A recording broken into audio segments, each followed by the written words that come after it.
यह जो तस्वीर आप इस वक्त देख रहे हैं, कुछ लोग मानते हैं कि यह हजरत इमाम हुसैन की असली तस्वीर है। जब हजरत इमाम हुसैन के सभी साथियों को बेरहमी से शहीद कर दिया गया, तब इमाम हुसैन ने एक तलवार उठाई जिसका नाम था।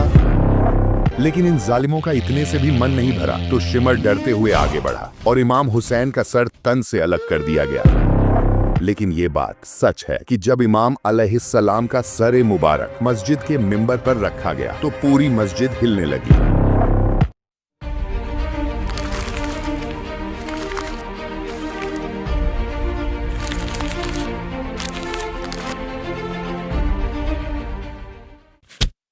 यह जो तस्वीर आप इस वक्त देख रहे हैं, कुछ लोग मानते हैं कि यह हजरत इमाम हुसैन की असली तस्वीर है और यह तस्वीर आज भी इराक के शहर नजफ की एक पुरानी मस्जिद हनाना में रखी हुई है। वही मस्जिद जहां एक रिवायत के मुताबिक करबला के बाद इमाम हुसैन का सर मुबारक कुछ देर के लिए रखा गया था। लेकिन इसे जानने से पहले तुम्हें उस वक्त की टाइमलाइन को समझना होगा।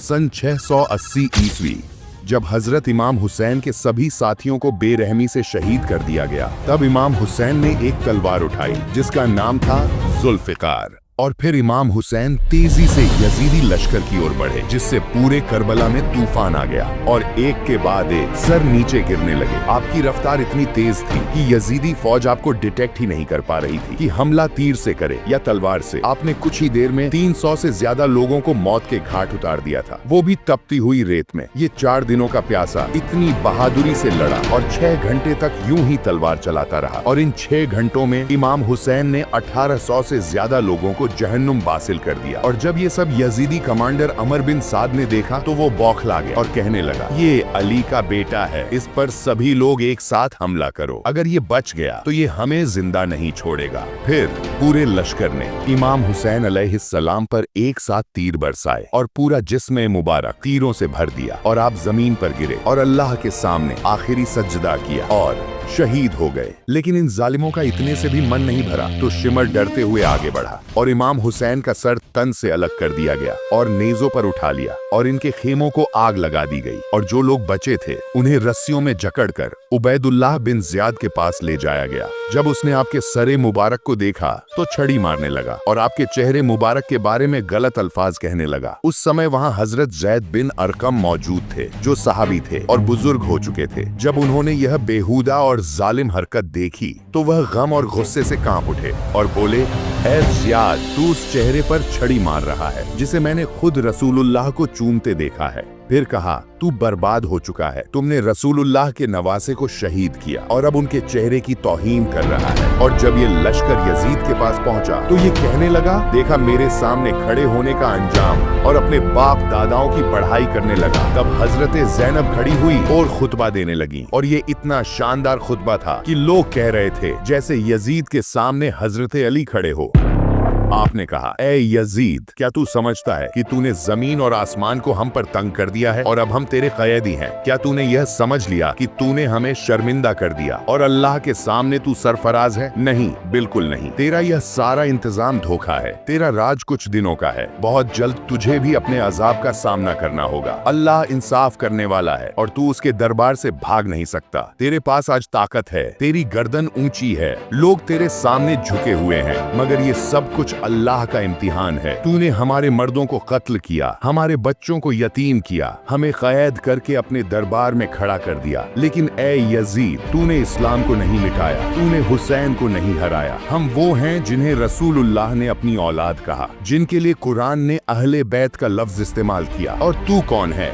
एक शराबी, जालिम, फासिक और फाजिर का बेटा। हुसैन का खून जमीन पर नहीं गिरेगा, बल्कि वो हर बाशूर दिल में जिंदा रहेगा। लोग तेरे नाम को लानत से याद करेंगे। और इतना सुनने के बाद यजीद कंपकपाने लगा और उसने सभी की रिहाई का फरमान जारी कर दिया। और इसी बीच जब हजरत ज़ैनब यजीद के सामने खुतबा दे रही थी और यजीद आपके चेहरे की बेअदबी कर रहा था, तब एक आदमी खड़ा हुआ और कहने लगा, मैंने आज से पहले इससे खूबसूरत चेहरा नहीं देखा। और ये वो ही शख्स था जब यजीदी काफिले को कूफा की तरफ जाते हुए नजफ और कूफा के दरमियान पहुंचे तो रात हो चुकी थी। वहाँ एक मस्जिद थी जिसे आज मस्जिद हनाना कहा जाता है। रात गुजारने के लिए यजीदी लश्कर ने कुछ वक्त उसी मस्जिद में कयाम किया और यही वह जगह है जहाँ हजरत इमाम हुसैन अलैहिस्सलाम का सर मुबारक कुछ देर के लिए रखा गया। रिवायत के मुताबिक इस मस्जिद के करीब एक फनकार मौजूद था जो नक्काशी और तस्वीर कशी में माहिर था। जब उसने देखा कि मस्जिद में कुछ गैर मामूली रौनक है और किसी अजनबी का सर यहाँ रखा गया है तो उसके दिल में एक अजीब सी कैफियत पैदा हुई। उसने फौरन अपना साजो सामान निकाला जिसमें हिरण की खाल भी शामिल थी जो उस वक्त की कीमती और मखसूस कैनवस मानी जाती थी, और उसने उस पर एक तस्वीर बनाई, एक चेहरा जो उसने न सिर्फ जाहिरी तौर पर देखा बल्कि दिल की आंखों से महसूस भी किया। यह वही पेंटिंग है जो बाद में मस्जिद हनाना में सजाई गई और अरसा दराज तक वहीं मौजूद रही। यह मस्जिद आज भी इराक में मौजूद है और हर साल लाखों लोग यहाँ आकर जियारत करते हैं। शिया और सुन्नी किताबों में इस मस्जिद का तज़किरा मौजूद है। अहले तशय्युअ की मशहूर किताब बहरुल अनवार जिल्द नंबर 44 में भी मस्जिद हनाना का जिक्र आता है जहाँ हजरत इमाम हुसैन के सर मुबारक को रखने की रिवायत बयान की गई है। इसी तरह अहले सुन्नत के कुछ तारीखदान जैसे इब्न जौजी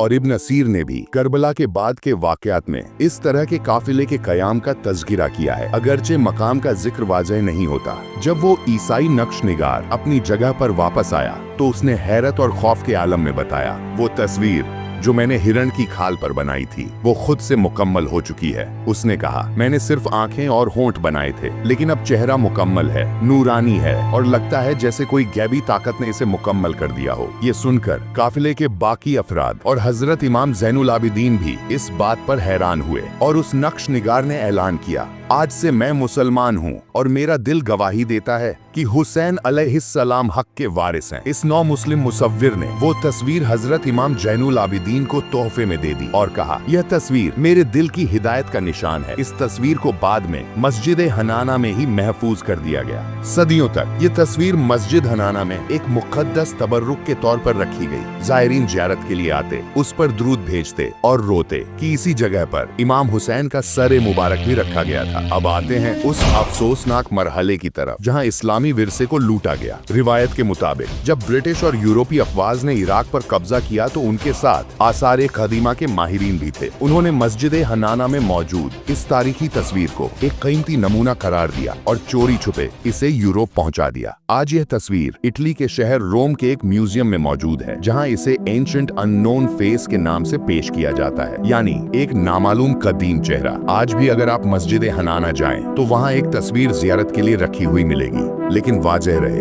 ये तस्वीर वो असल तस्वीर नहीं है जो उस मुसव्विर ने बनाई थी, बल्कि यह एक नकल है जो शायद पुरानी तस्वीर को देखकर या रिवायत को बुनियाद बनाकर दोबारा बनाई गई। लेकिन सच्चाई तो यह है कि अहले तशय्युअ की किताब बहरुल अनवार जिल्द 44 इमाम हुसैन के सर मुबारक को मस्जिद हनाना में रखे जाने का तज़किरा मौजूद है, लेकिन किसी ईसाई मुसव्विर के तस्वीर बनाने का तज़किरा नहीं मिलता। लिहाजा यह वाक़या बाद की आवामी रिवायत, ज़ायरीन के बयानात या मुमकिना तौर पर रिवायत में शामिल किए गए किस्से का हिस्सा हो सकता है। ऐसा भी मुमकिन है कि यह तस्वीर एक ख्याली या रूहानी तसव्वुर पर बनी हो जो बाद में नकल के तौर पर जियारत के लिए रखी गई हो। लेकिन ये बात सच है कि जब इमाम अलैहिस्सलाम का सर मुबारक मस्जिद के मिंबर पर रखा गया तो पूरी मस्जिद हिलने लगी, मानो जैसे भूकंप आ गया हो। सुतून हिलने लगे। इसके बाद से यह कोई आम मस्जिद नहीं रही, बल्कि वह मुकाम बन गई जिसने वाक़या करबला के बाद के लम्हात अपनी आंखों से देखे, बल्कि यूं कहिए इसकी दीवारों ने करबला के गम को महसूस किया हो। और ये पहली बार नहीं था। जब हजरत अली शहीद हुए तो उनका जनाजा रात की तारीकी में नजफ ले जाया जा रहा था जो कि इसी मुकाम से गुजरा था। उस वक्त भी मस्जिद हनाना ने अजीब हरकत की थी और इसी वजह से इस मस्जिद का नाम रखा गया मस्जिद हनाना, जिसका अरबी में मतलब होता है कराहने वाली, सिसकने वाली या दुख से आवाज निकालने वाली, क्योंकि उस रात वो मस्जिद भी रोई थी।